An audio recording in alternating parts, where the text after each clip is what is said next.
goal of this podcast is to help you break in and thrive in advertising.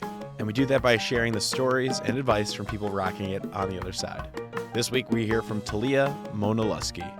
She is the incredibly motivated and passionate president at Swift Agency based over in Portland, Oregon. Taleah is an account extraordinaire who started her role as president of Swift just over 1 year ago. If you have not heard of Swift, this will be a great listen. They're a great full-service shop that is female-founded and female-led, with women comprising 80% of leadership. 40% of their staff identifies as BIPOC. They're certified by the 3% Movement for workplace equality, culture, and creative opportunity. And they have worked on unique brands such as Dove, Google, Adidas, and Gatorade. Their physical building actually looks amazing. You should go check out their website. And Taleah has been leading it all and explains her passion for the industry, her plans for Swift, and of course, how you can break in and thrive in advertising, or potentially Swift one day. Taleah listed out some resources as well, just for you, to help you break in and thrive in advertising. To see those, you have to head over to our Instagram at Breaking and Entering Pod. That's one more time, at Breaking and Entering Pod. Now, on with the show. This is the Breaking and Entering Advertising Podcast, and as usual, I'm your accomplice, Gino Schellenberger. Kick it, Mikey.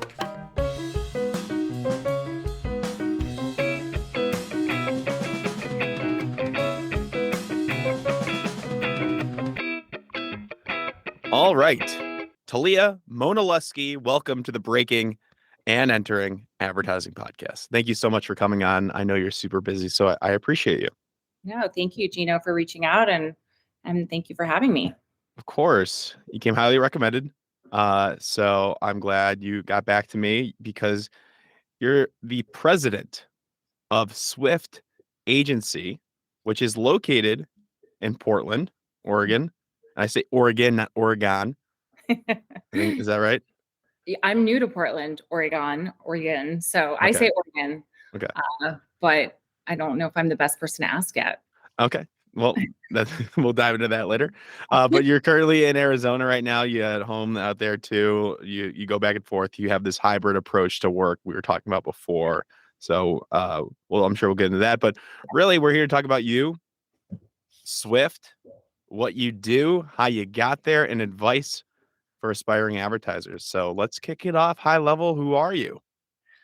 My goodness. Well, I am somebody who was inspired by advertising at a young age and didn't even know it yet. I think whenever people ask you, what's your origin story of how you came into this crazy industry, I think mine is a little bit of, if I look back on it now, I used to just peel out the ads of magazines that I was obsessed with. And I grew up in, late 80s and 90s. And so at that time, it was the Benetton ads that were kind of breaking through and doing things and tackling subjects that were very taboo, like AIDS at the time. And, same-sex couples, which we didn't see a lot back then. And so those were spread out all over my walls. And the Guess ads and the Gap ads. And so there was always something that lured me to that. I didn't have a name for it. I didn't have the vocabulary and the verbiage yet. And then I worked on the yearbook in high school. And I guess was my very first experience of putting together art and copy. I think you're the first guest to bring up yearbook in high school, which makes sense now. And that makes so much sense. Well, especially for someone that, and I hate that of like, I don't consider myself a creative or I'm not. I mean, if I could go back and do it all over again, I would have come back through this industry as a writer. Okay.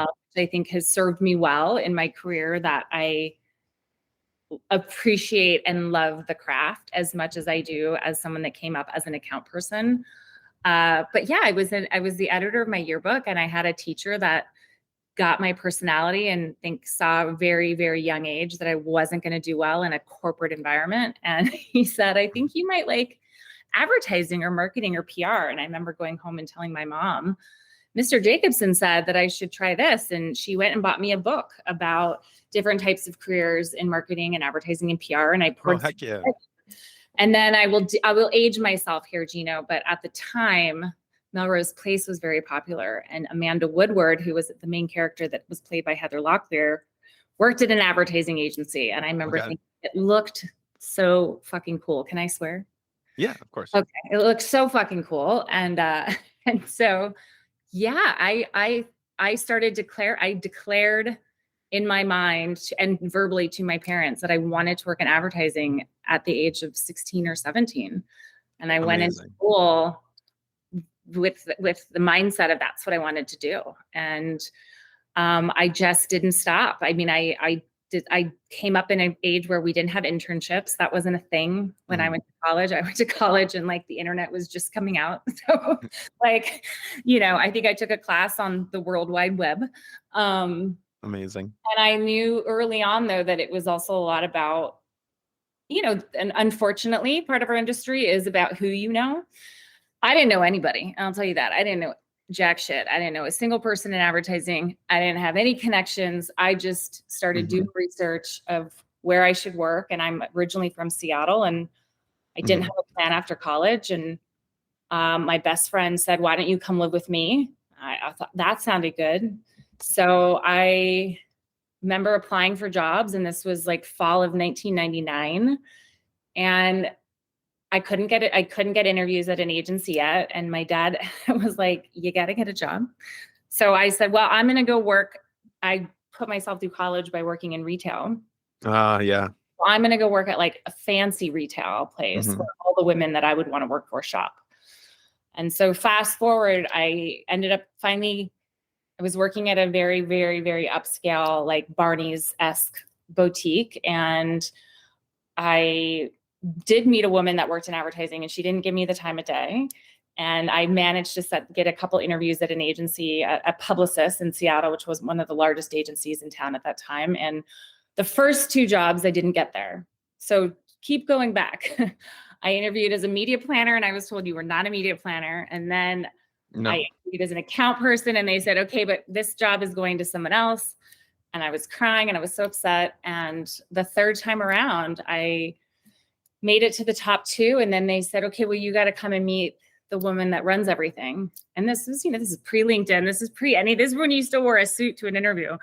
And I remember I had to go back in an interview with her. Her name was Rebecca. And I walked in and it was the woman that shopped at my boutique. And I walked in and she said, oh, nice suit. And I guess you could say the rest is history. But what was that role? It was an assistant account executive. It may have even been an account coordinator. I don't remember. But I do remember I was paid $25,000 a year and overtime. No, it was an account coordinator. And then when I got promoted to an assistant account executive, the overtime went away. I still did this, I don't know why, but yeah, that was my first job, my first time working on Voice Stream Wireless, which was the precursor to T-Mobile. And Jamie Lee Curtis was the spokesperson. Nice. Love her. So yeah, it was crazy. It was a lot of fun though. Gotcha. So started off at an early age. That's nice. I think we had some parallels there in our stories. Well, luckily I think like your teacher from yearbook was able to show you a path and your parents supported you with the materials, which is great. I had Mad Men in high school. So I was like, oh, this is just cool. I like loved to have Mad Men in high school. I mean, God, that's still my favorite show. And obviously it's different, but to pull apart like, the fun creative concepting and being Don Draper is just a fun fantasy to have. So I was also at an early age, I knew I wanted to pursue that. And I did that. So I think we have some commonalities there. What did you study when you were in school? So interestingly enough, so I went to University of California, Santa Barbara. I majored in communications, as that was like the closest thing you could get to the world that I wanted to be in. I then ended up just taking a lot of sociology classes because I liked them. So I ended up double majoring. But after my sophomore year, the University of Oregon has always had a pretty stellar advertising department. And it's kind of the Syracuse of the West Coast. And my mom is a U of O alum. And I said, if I'm going to get into this industry, I think I need to go to U of O. And so I actually applied in my sophomore year, and I was going to transfer, and I went up to University of Oregon and I met with teachers, and I went, I did the whole tour. But I think the weather was really shitty when I was there that weekend. And I came back to Santa Barbara and I was like, what am I thinking? Either that or I was probably like dating somebody. And I was like, oh, I can't imagine my life without them. Silly me. But I came this close to transferring. So it's interesting where the trajectory would have taken me. But yeah, I stuck it out and I said, you know what, I'll find it. I'll find my path another way. And you did. It's funny because like if you have like a North Star like that, you're gonna get there. I mean, you were determined enough. Like it didn't matter which route that you got in, you still broke in. And I had no context. I mean, that's the crazy part. Like I didn't even know anybody that worked at an agency. Like I didn't know anybody from college. Like I said, interns were a big thing. Like I didn't know people that worked in this industry. I just read about it and saw it on television and was like, that's what I want to do. And and that's what amazes me. And half the reason the purpose of this podcast is just to have another networking tool where somebody wants to work at Swift, or they want to work at an agency that you might have worked at, or somebody that you might know. They listen to the episode 3 times. Yeah. This is what they're supposed to do. Listen to it 3 times. And then they go reach out to you on LinkedIn or could come to me. I'll make that personal connection. And then you have a network, and then you'll get in contact. You'll help them out. And you didn't have that. And you were still able to do it. So I want to pick that apart. Yeah, no, I mean, it was completely, I just remember, I mean, I don't even know if we could use the internet back then, like in the way of searching the way you did now. So I don't remember but I remember just scouring what were all the agencies in Seattle, and I needed to know everything about them. And I was learning who all their clients were and where they ranked and their billings. And again, this was still back before we like had decoupled media and creative, where it was all still done in one house. But it was completely, I mean, you guys have so many more tools. I mean, it can also be very overwhelming, right? Because you feel like you're one of millions of people. But what I will say is, use LinkedIn just to say hi to someone. Use LinkedIn just to, add a note. You have to add a note. Never ask to pick their brain, but just say, I'm trying to do this and I would love 10 minutes of your time for some advice or suggestions to do X. And I guarantee you you will have a very high percentage of people that will accept, because I really do believe that people want to help others, and especially help others get into this industry. You just have to leave a note. Yeah. It astonishes me, people that don't add notes to their requests. Yeah, absolutely. It helps so much. Yeah. And especially like reach out to me so I can get you in contact with any of the past guests or anybody like in my network. I'm always there to our listeners. So yeah. And I mean, this whole podcast idea, and I can't believe that you said you've been doing it every single week since the pandemic. I mean, how are you even doing this on top of a job? It's extremely commendable, and thank you. I have a team. Of course. Thank you. I mean, I have a team. Buchin is our creative director, and Mikey is my hometown friend, best friend from home. Like he helps me edit. And now we're looking to expand to universities, and it's just a bunch of people. It's not just me. And like, I have a friend that built the website for free. I mean, just tapping in my network and making something happen is I couldn't do it alone. It's not even close. That's awesome. Yeah. I hope you feel really proud of yourself. I do. I appreciate that. Sometimes I don't stop and reflect, but you should. It's a big accomplishment. Yeah, I appreciate that. And now I want to go back to your accomplishments, because this is not my episode, and I'm not used to talking about myself ever. So as I'm looking through your LinkedIn, Publicis obviously Publicis was officially that first break in, and you got that because you worked in retail at a nicer establishment, and you kind of networked a little bit there, and it kind of came to fruit. It kind of came full circle. It came full circle at the end. And again, I say she became probably one of the most amazing mentors in my life. We are still connected to this day. We still talk and communicate. I mean, she's been there every step of the way in my career, and I look up to her. Like she was who I wanted to be. Like Rebecca came into a room and She was dressed fabulously, but she was so fucking smart. She could present, she could convince, she put clients at ease. And then she was just somebody that everybody wanted to work with. What's her name? Her name's Rebecca Olson. Shout out. Yeah, shout out Rebecca. I'll send her this podcast. And so, but it was funny because when she shopped at the store I was working at, I remember saying, I see you work at Publicis. I really want to get in advertising. She'd be like, yeah, that's great. She was never rude, but she wasn't like, here, this is how I can help you. It was just so, it's very funny how it did all come full circle. But no, it was completely just me on my own and being relentless, because I got offered jobs in marketing. And I remember my dad being so angry at me that I was turning down real jobs. And I think you have to figure out how to tune out the noise of parents, which can be very, very difficult, especially coming out of college. And if your parents were paying for a lot of that experience, I was in a situation where my parents didn't pay for all my college. So, they helped, and my dad did help, but it definitely was me just being able to hold on to my convictions and tune out the noise. And I turned down a couple other jobs because I was like, nope, it's not in an agency. It needs to be in an agency, and it needs to be in one of these agencies. And I was like, that's fine. I'm making more money selling clothes anyways. And I'll just, when the time is right, the time will be right. But there were a lot of tears when I didn't get those first two jobs. I remember calling my mom crying, and I was like, I didn't get it. And, so. I had the same mindset. It had to be an agency. My first job out of school had to be an agency. Has to be. I still think that. Is that true or is that false? Like looking back, or like who people you've hired. Does it have to be an agency? I don't think anything today has to be anything, right? Like, but you're starting your career again. Is it going to be agency? If I was starting my career again, I would start it again in an agency. Yeah. And I think the main reason why is because it's especially at the younger parts of your career, because you get to work on so many different types of accounts.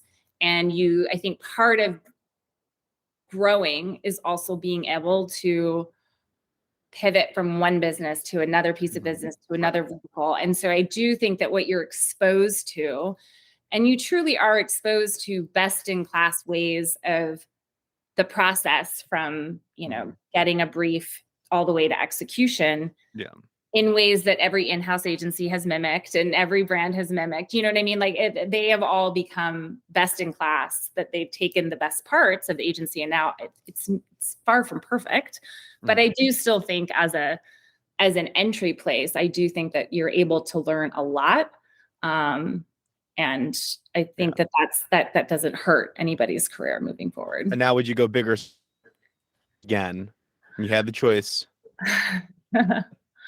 Oh God, that's a great question. I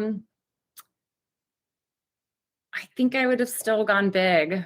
I think I still would have gone big. I think so too. And a lot of people argue, like, I know I've heard 100 and so arguments, like small, you get a lot of hats, and then you can go big, you can go, you wear a lot of hats, and you go small. Or you don't wear as a lot of hats. Maybe I didn't say that correctly, but I don't know. I've heard both arguments. Like, what is your argument for starting off large? Quite frankly, I think in any agency, big or small, mid-size, I think you're wearing a lot of hats. I think that in order to be successful in today's world, I think you have to, if you're an account person, you also need to be good at strategy. You also need to be good at project management, has an understanding of the best in class ways of operating in those disciplines, because that's going to make you a well-rounded person in any capability that you choose. And I say even creatives, right? The best creatives are really organized and they really understand strategy, and they can pick apart a brief, on par with some of the best strategists in the world. So right. I think that in order to kind of, flex all of your muscles, it's good to have all of that experience and understanding. I mean, the way look, I've worked at everything. I've worked at small, mid-size, independent, conglomerate, having all of that. I still think that there is something about working, and maybe it's not the big agency, but I think a really big account, because I think there's something about, and they're not as easy to find these days, but there is something working on a really big account that just tackles so much that you have resources, right? And you get the opportunity to experience a lot of different areas of a client's business and a lot of different types of mediums that could potentially be coming to life. And That's so smart. I think that those things, starting wide and then figuring out how you want to narrow and ebb and flow. But, again, I don't think that there is any one way. And I think that we're better off for it now to be able to look at people's backgrounds and say, oh, that's a really interesting background that I think could be really interesting, and it not having to look a certain way in order to really benefit an agency. Absolutely. I love that. Okay, we haven't talked about your agency, so I want to skip. We're supposed to start off with that. So I want to get back to this and get back on track here. So you're the president of Swift, and we haven't talked about it yet, so I want to bring it up. What is Swift? And I know it's owned, I believe, or is part of the WPP holding company. So give me the rundown. What are we working with here? It's in Portland, I know. It is in Portland. So I've been with the company since last July, and it was an interesting role to come into because I was replacing a founder, which is never easy, right? And it was a female-founded, female-led company. And that really spoke to me in terms of it being female-founded and having an amazing legacy to build off of that was really in line with my values. And the fact that she built this company 15 years ago and built it to be as successful as it is, and warranted getting bought out by Wunderman Thompson, which is part of the WPP family. But yeah, I think that, Swift isn't interesting. It was because it was built by ex-Nike executives. They've always had like a foothold within the walls of clients. And so we have kind of flown a little bit under the radar in terms of national recognition. However, we work with some of the biggest and best brands in the world. So let's hear them. We've worked with Google for, it will be 9 years starting next year as our partner year over year. What business do you work on for them? Right. So it's changed over the years. We've done everything prior to my joining. They've done large campaigns to launch some of the pixel work. Right now we are the social AOR for Made by Google and Nest and Waze. Right. I love that ad. Hey, mom. Hey, mom. Oh, of course, it's at my door. All good. I'm not going to get it, but that's my door. Okay. And you'll have to edit this part out because now it's all good. Keep it going.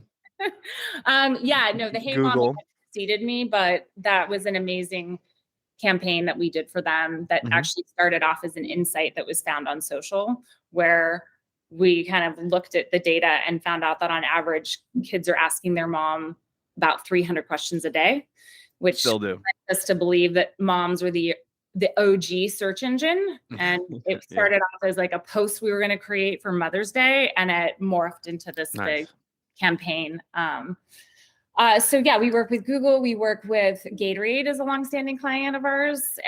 We work with IBM. We work with PayPal. We work with Venmo. And we're working with Purple Mattresses right now. We're doing some work with Lululemon. So yeah, it's we like to say that we build brands for a social world. So I think that we've always been on the cutting edge of social innovation. And I think, one of the things we're proud of is, again, before I joined, one of the first projects they had was creating a global social playbook for Nike. And so, ever since then, we've continued to, do things that I don't think has been done in the social space. We have a very large data analytics department. And so, that's definitely at the core of who we are. And I think where some of our magic happens is that convergence between strategy and our data department and creative, and them working as a unit, and really kind of feeding off one another, as opposed to kind of this baton handoff. So I think it's really exciting times for Swift. I mean, I came in, middle of a pandemic in a situation that I think we hadn't seen ever, which was just how much movement there had been at agencies and clubs, and I get it. Building up a new leadership team. So I've recently just hired Ned McNeilage as our chief creative officer, who's such an amazing human, but also just has kind of a creative resume that I'm envious of. He's spent over a decade at Wyden on 2 continents, and most recently was CCO at BBH in LA. So we're more than thrilled to have him on board and to have him be my creative partner.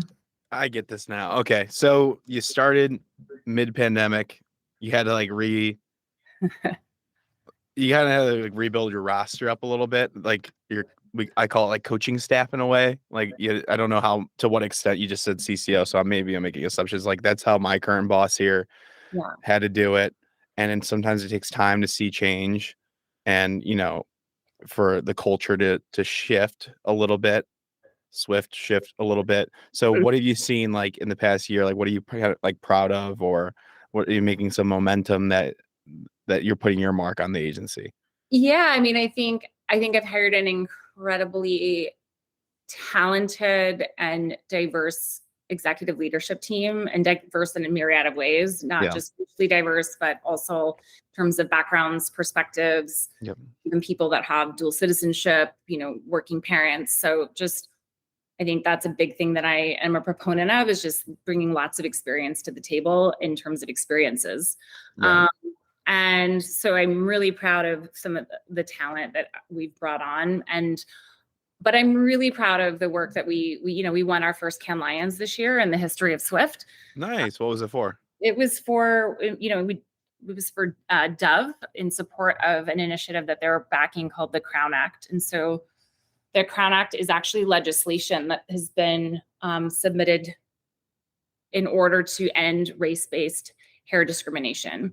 There's a lot of research that was done with Dove to show, at what age does that start, which is early as 5. Exactly. So I saw that. Amazing work. Early as 5 work. We were shortlisted for 7 Lions this year, and we took home bronze for film and like PR and social. And so it was done in collaboration with Ogilvy London. But yeah, we're extremely proud of that work, and just to see that legislation passed, in part because of some of the work that we did and being able to get the word out there. And it was a collective effort. There was a myriad of agencies involved, but working on that film and getting to be a part of that was. What was your role in that film? For Swift? Yeah. So that was our creative. Nice. Yeah. Nice work. We wrote the film and cast Beautiful. it. Found the director and helped to fruition. Nice. Congratulations. I think, especially just starting out like at your first year or whatever, having that line under your belt, I'm sure that feels really great. And that's amalgamation of all the efforts that you've kind of brought together. So that's really important. I feel like pat yourself on the back, because, that's what you want to see. That's the goal. It's like, look, the hardware is always nice, but I say this anytime. It's like the impact that it's had is really what is the most important takeaway of actually getting to do something and see it having an effect. And where did the legislation pass? Because you brought that up. Now I want to know. I want to dive into that. I believe I should know this off the top of my head. So no, that's all good. It's passed on a handful of states, so I think it's like state by state it's getting passed. But then I know it went to the House, so I think that might be trying to take it to the Senate. Perfect. So edit my confusion out, but no, all good. Yes, I love that, and it's shortlisted, and I'll send you the case study video. Yeah, please do. For you to check that out. Yeah. Yes. Yeah. And we can get into award conversations for a whole other episode, but there is something to be said that it's a necessary evil. Sadly, like you need some awards to prove some stuff, but it shouldn't all be about that. Yeah, I think that is a whole nother topic for another podcast, because I think there's a lot of feelings around that. But I think there is a lot of work that, wins is work that actually moves the needle on a client's business. But it's just about like, how do we get everybody that has a story to tell the ability to enter, right? Because of the fees that are included. It's crazy. If you want to get rich out there, people, screw all this. Just make an award show. It's crazy how much they're charging. Yeah. Anyways, that's good stuff, though. Swift. I'm trying to think what else I can tell you. I'm just really proud of the team. I'm proud of the people that work there. I think we have. Yeah. How many people work there? Your office looks incredible. It is. It is beautiful. That's why I'm like, why aren't people coming in more often? Because it's so Yeah, stunning.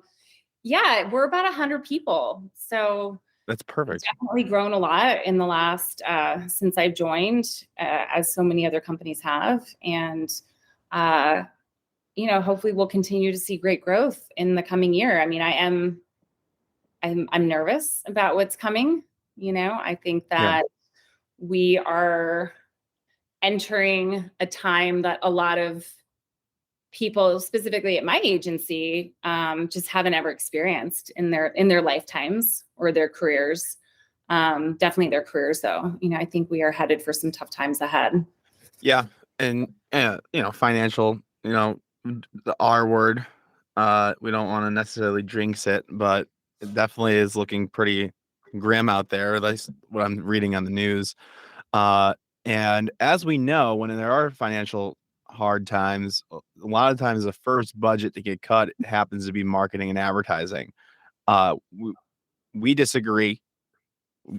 Studies show Yeah. that if you still market and advertise during a recession or down time in the market, you'll come out, actually that brand will come out stronger at the end of it.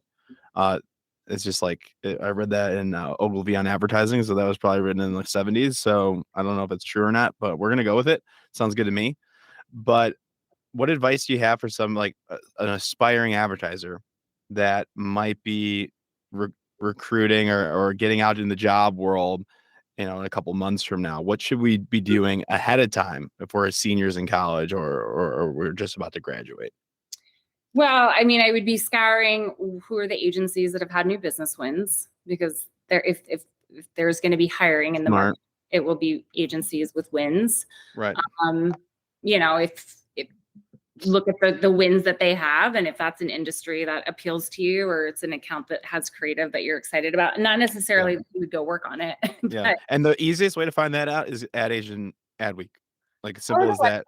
their websites, I mean, I think, but yeah, Ad Age and Adweek to find out wins. But I Yeah, think, for wins. yeah, I think that would. Jameson Fleming on Adweek. I You mean, just follow him. R3 is a consultant firm that releases some of that information What's too. it called? R3, like the letter R3. Okay. They do a lot of kind of like new business recaps. So you can Yeah. kind of see how the agencies and holding companies are doing. Nice. I mean, I think like anything, if you want to get really geeky, go listen to the annual or the earnings calls for all the holding companies at the end of Q3 and see what their Yeah, projections are. that's Uh, smart. I've never done that. they'll also say what accounts they've won and where Yeah, their revenue is going to be coming into from next year. that's good. That's really good. Yeah, so it'll give you a pulse on it'll give you a pulse on where the industry is potentially headed. And that's strategic because then you're not wasting your time like networking with agencies that aren't hiring or they know that they're going to be losing business potentially. So it's like, okay, who's hiring in the future. It's just you start early. It makes sense. Saves your Yeah, time. I mean, I think like having been through 2008, having been through 2001, I mean, people are always going to be hiring. You Yeah. just have to kind of follow where the money and where the opportunities are. And I think that there was a lot of hiring very quickly at a lot of companies in the last year. And I think that, not all that talent will work out. Yeah. I just think that whenever we do something with such a quickness and so fast paced, just because you're just trying to get, bodies in seats because you've got such a sense of urgency around filling the needs of your clients, then you have the opportunity to sharpen as time goes by. And, Yeah. I saw that when I came and worked at Goodby. I got hired at Goodby during a hiring flurry, right? I got hired on the heels of a big new business win. And there was also, if you couldn't hack it, then then there may not have been a future for you there. Right. So yeah. Gotcha. Yeah. And yeah, it should be interesting. I know like people were able to like the great resignation probably might be over. I don't know if that's true or not, but people might not be as quick to leave jobs or, request for as many benefits. I don't know. What do you think about that? I mean, I think that people will pause before, they might take a breath and pause before they make their next move. I don't think you'll have as many recruiters reaching out as maybe were Mm, reaching out a year ago. yeah. And yeah, I mean, but I do think that it's, our business is just so cyclical, Yeah. right? And it ebbs and it flows. So I do think there'll be people that are just sticking around to see how things go. Yeah. And but I also think there's an element of, I think people are also just craving the opportunity to like really create and form bonds with those that they're working with, which just also takes time. And I think we had so much movement in the industry last year that almost every single agency is reinventing itself right now, Yeah. right?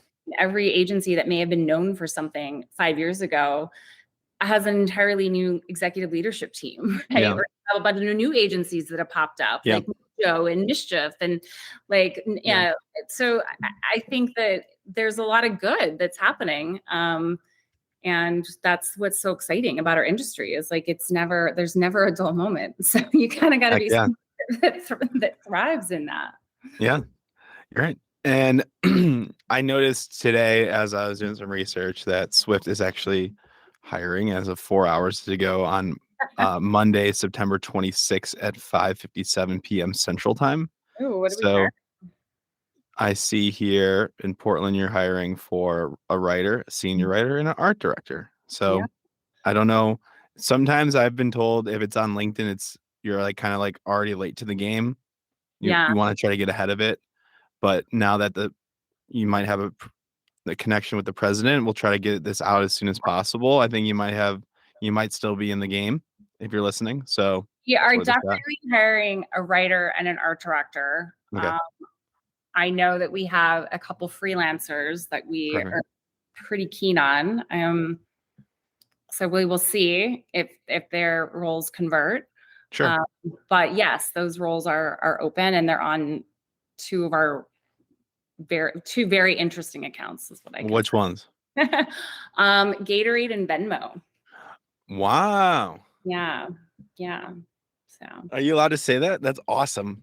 I hope so. I think I can Yeah. say we're I hiring. mean, I I mean, mean, those are open roles, like I said. yeah, you're the boss too. So who's gonna stop you? I'm not as dialed in on every single role in the agency that we need to No, hire for, but that's um, good though. That's awesome. I'm glad. So if they want to reach out to you, um, can they yeah. do that, or is there somebody that they should talk to first? What's the situation? How should we go about it? And yeah, they can connect with me on LinkedIn and I'll put them in Great, touch with somebody. great, amazing. Well, those are all the questions I had. We covered a lot. Advice, industry forecasting, which I try to stay away from because I'm not very good at it, but you are. Um, and all the resources you recommended. So I'm really grateful that you took the time, and I'm happy. Anything else you want to talk about? Um, no, I mean, I think, you know, I was so inspired at the beginning of our conversation of kind of how you got inspired in this industry. And I just, of the habit being Mad Men, and Yeah, I think it's a reminder for me to just kind of ask everybody, like, how did you get into this business? Right. Because I think everyone just has a really powerful origin story. And and it's, then you shouldn't lose that either because there was so much like hope in the beginning, and maybe like it's still there. It should be. Maybe we got well, to pull it it's back an out. industry that I think can have a lot of cynicism around it. And I think it can be an industry. I liken it a lot to what I would imagine acting is. Like there's a lot of rejection in this industry. And I don't mean rejection in terms of going out and trying to find a job, which there Yeah, can be, but rejection in terms of you're showing your work, you're yeah, showing things are continually being changed and not being bought. And it's a dance. And so there is a resiliency that is innate to this industry. And I think that's a big eye opener for a lot of people coming yeah, into it. I think a lot of, a lot of Mad Men and TV portray it as it's like we go in and we have this great meeting and we do the dance and then things sell and yeah, that's not really the case. So I think that, however we can start to open the aperture of kind of what the day in and day out, but also what the reward is, right? Like I think we get to do really amazing things, and we get paid well at some point in your career. It takes about 10 years, I would say. Good to know. That's what I used to always tell my dad when he used to give me shit about how little money I made. It was, Dad, it takes 10 years.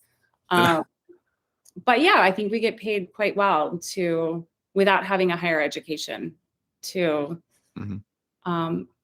make and create. Heck yeah. Which not a lot of people get to say they do. So I'm blessed. I'm fortunate. I'm very blessed, and I'm very grateful. And I still geek out about this industry. Yeah. And so I love that you are to a degree too. And this podcast, and it's so invigorating to continue to see the next generation just be as excited about so many of us were. So perfect. Well, I'm glad we can help you out as you help us, so people can reach out. Thank you again, Taleah. No, thank you, Gino. All right, take care. Bye-bye.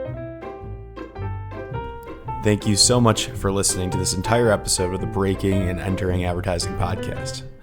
If you like what you heard, it would mean a lot to us and help us grow and get better guests and better break-ins if you can go to Apple Podcasts and leave us 5 stars and a small review if you have the time. Be sure to connect with our guests if you like what they said by going to our Instagram at Breaking and Entering Pod. That's all one word, Breaking and Entering Pod on Instagram. We have links to their portfolios and their LinkedIn, and they want to connect, so do that.